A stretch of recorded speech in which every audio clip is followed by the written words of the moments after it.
So, good afternoon, sir. Good afternoon, everyone. We're the group Mabuhay Kahapon. So, we'll tackle about humanist learning and experiential learning. So first, we'll tackle about humanism. So, what is humanism? Humanism believes that people can be good and find meaning in life by focusing on human values and the well-being of others, rather than on religious doctrines or beliefs in God. They value compassion, critical thinking, and social justice. So, who is the first proponent of humanism? So, first proponent of humanism is Abraham Maslow. So, Abraham Maslow's focus on the idea that humans are naturally driven towards personal growth and fulfillment. So, when you say humanist, the word itself, humanity, makatao. So, when you say makatao, si Abraham Maslow, focus siya sa personal growth sa isang katao, no? So, for example, based sa una, sa elementary ta, gain pa lang ta, for example, grade 1 ta, no? Gain ta mag-grade 2 ta, sa grade 2 ta, gain ta mag-grade 3 ta, hasta sa bunga naging college ta, gain ta maka-graduate ta. Kabay ta. So, muna siya, no? Si Abraham Maslow, focus siya sa personal growth. And second is si Arthur Coase. So, si Arthur Coase naman niya focuses on the idea that person's behavior is entirely determined by the unique perception of themselves in the world. So, si Arthur Coase naman siya, focus naman sa perspective. So, for example, kung ano yung dinakaan mo or environment yung dinakaan mo, ang mula na yung perspective or ang pagtanaw sa kubringon mo sa tao or sa palibot mo. So, ang muna ba siya, yan ni Arthur Coase, focus kaya sa inner or perspective sa tao. Si Abraham Maslow naman niya is focus sa growth sa tao. So, let's move on to kay Carl Rogers.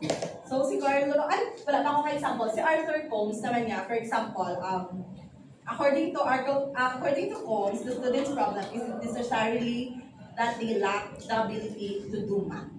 Diba sa gamay, tagahambal ko na hindi ganyan, math sa ako, the math is nothing, hindi ko niya kabalo. Diba, mo gina-permit. So, hindi na siya galiya na hindi nakabalo. Diba, according sa kagina sa mga nag-report, hindi na yung tungod niya hindi nakabalo, matunaan na siya in the process. Di kung hindi tayo matunaan, di wala kang gidiya tulunaan. Wala kang gidiya kami sa ron, or wala kang gidiya, paresto kang bagay, kagina sa may exam ka, kabalo ka nga, week ka da, pero hindi ka magtuon. Di ano yung answer mo, be? Ang muna, so syempre, ma-focus ka da, kag matuon ka. So, si Arthur Coase, galing, no, na-focus sa perspective. So, ali naman siya sa cognitive, siya pagpapaminsar sa isa ka bata. So, kita na-experience sa mga gambal, sa unang, hindi ko sang science, hindi ko science, hindi ko sang math. So, ara na siya gaitanan sa ato, yung paminsar road. Kung i-work on pa na siya, magdiyan ta na siya nga muna nga problem or ang weaknesses ta na siya. So, ang muna sa akin ni Arthur. So, let's move on sa kay Carl Rogers. So, si Carl Rogers naman niya focuses on the idea that every person has the potential to grow and be their best self, but they need the right environment. So, damo, gitayahambal nga, kung mayo ang imumiga ang tigo, kung sino mo ginaupdan, ang mo ka man sa pagtulong sa mga tao. So, ang magaling nila, choose your friends. Parehas, sabi mo, pag kasadik, hindi kasadik, masalang kagitadik, no? Pibot ka lang din by bus, nakamo. Ay, sorry. Joke lang. Kidding aside, kung mo man na siya mo makapod ka mo sa mga, kaya hindi mo na siya, hindi kami makambal nun sa, for example, no? Hindi kami makambal, hindi ko ito yun, pinagpupod ako, hindi ka kamuna mo. So, muna galing ang yan ni Carl Rogers, focus naman siya sa environment mo. For example, bigyan pa ako, kabi sa kapanimalay na puros yaw-yaw. Di syempre, kung ikaw nga bata, magdako ka, hindi man nag-group hindi nga, good morning ma'am, mamo ka na. Hindi man guro, di syempre, mayawming ka man magdako ka man sa yawming. O like, for example, bigyan nagdaang bata, nagdako sa puros, good morning ma'am, thank you, grabe, magpasalamat. So, ang bata, grabe man magpasalamat. So, that focus, Carl Rogers, ang muna nag-focus, ni Carl Rogers, ng environment. So, next slide please. Ako galing ka.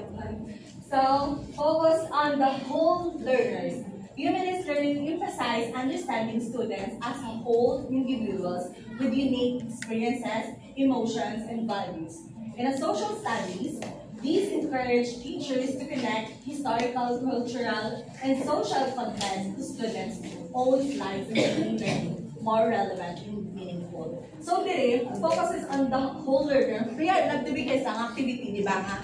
Isulat mo ang imong mama, ang imong papa, according sa teacher naman sa first year. Kung gusto mo mabalaan ang relatives or ang personal sa imong student, paduwi nga sila na kung sino na makupod nila sa isa kabalay para mabalaan mo nga ara si mama ya kasi papa ya kaya nga may mga bata kisa ang bedroit may piyak di nga balay di si papa ya sa piyak nga balay di si mama ya so upod man ay kay galit bulagay si mama kasi papa ya so dira siya mabalaan sa focus the whole learner ito nga focus na sa learner ta so muna sa example sa and promotes critical thinking and self-awareness. So, amo gina siyang pinaka-importante, no? Promotes critical thinking. Yung syempre, kung hindi ta kabalo, minsan, dahil hindi ta kabalo critic or mag-critical thinking, dahil ta intuon. Ang self-awareness, kung wala ta self-awareness, dahil ta matrigger. Ito ko, for example, yung balat, kaya lang sa ibang lukoy, na si ano ka ba din? Sila ba? Loay, Charis. Reflection.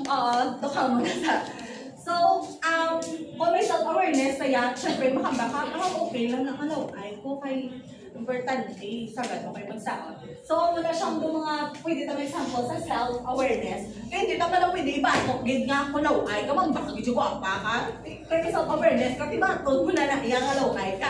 Pero at least may potential kaya sa lain, at least talented kaya sa lain na bagay. Ito, mo na balagi na promote mo man, kaya gina-build up mo man, ang other side, ang positive side, sa mo self. So, encourage empathy and understanding. So, para sa akin, as an educator, as a future teacher, ang mga siyang importante sa akin, encourage empathy and understanding. So, hindi tanan nga ginasugata, takabalo sa ilang mga personal struggles. So, anamigid kung as a teacher, we are at empathy. Kaya amugin siya ang mas makapalapit sa aton mga estudyante. And understanding, syempre, for example, may karon nagpa-project may isa ka na kabata or duwa kabata kung wala sila kadala project. Gikigan, wala sa wala kami nagdala project, ay mo galing mo wala sila pang bakal galing project, no? So, dapat may understanding kita sa teacher. Hindi man tama, hindi man balang doka negative thinkers sa ato nga tungod may nakita lang wala kapag nakabalo ang side of their story, gina-judge mo na sila. So, dapat, as a teacher, may kita, encourage empathy and understanding. Next slide, please. Sino na? Ako Wala to sa question. Hindi ako Humanist learning give contrast on situations to apply the theories. In social studies, the students are learning about current social issues like poverty, inequality, or environmental challenges. Application. Instead of teacher assigning fixed topics, students choose a social issue that personal interest in.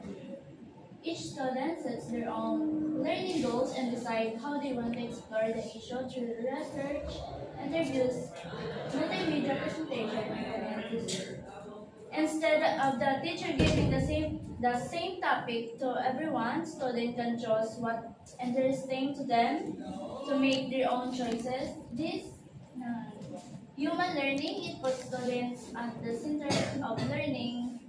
Student autonomy encourages instinct motivation by connecting learning to student interests, promote self-direction learning and personal meaning, support development of empathy and social responsibility.